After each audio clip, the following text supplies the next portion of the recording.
tontolon'ny faminaniana kosa moa anatin'izay toetra raha eto amin'ny firenena izay ihany no jerena raha ny tamin'ny ankapobeny dia somary mbola mampiayay ny faminaniana izay nomen'ireo mpahita ny hoavy sy ny mpandalina ny zava-miafina ho an'ny firenena malagasy mbola isy ny olana azy ny firenena malagasy raha nambarany ireo mpahita faminaniana izay ho amin'ny tsy taona 2024 ity.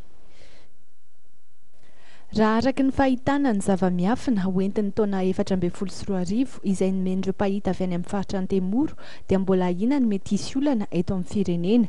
Faminaniana izay miendrika fampitandremana amin'ny loza mafy hitranga eto Madagasikara sy ny mety mbola hisian'ny fikorontanana ara-politika ny votoatin'izany. Mbola hitombo ireo mpahita avy any amin'ny faritra Vatovavy-Fitovinany ny olona izay hamono ainy noho ny tsy fisian'ny sakafo. Isy ny vokatra saingy ho fehezina tokony olombitsy ny famatsiana izany ka hahatonga sondro-bidy tsy ho zakan'ny vahoaka. Vokatra io fa efa mividy tsy hahatakatra ny vidim-piainana io hoy ny faminaniana no ampitombo isa ireo fatin'ny hanoanana. Isy eo amin'ny fiainan'ny malagasy ihany koa ny karazana soritra-retina izay mbola tsy fahita ka mety handripaka olona maro. Avy amin'ny loto miparitaka no nambaran'izy ireo fa hampianaka io aretina tsy fahita matetika io. Eo amin'ny lafiny ara-politika dia nilaza ireo mpahita avy any amin'ny faritra Antemoro fa tsy hahavita ny fe-potoana fiasany ny fitondrana izay ho tafajoro eto Madagasikara taorian'ny fifidianana filoham-pirenena ho an'ny Repoblika faha-efatra iny.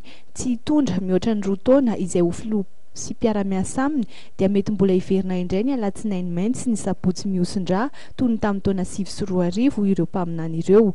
Tsy natao fampitahorana na finiavana anakirotana ny sain'ny vahoaka no namoahana ny faminaniana mahakasika ny taona 2024 ho hiatrany ireo mpahita fa kosa natao mba hanerana ny sainy rehetra satria mila mitandrina mafy ny malagasy indrindra amin'ny fahadiovan'ny tontolo iainana sy ny sakafony.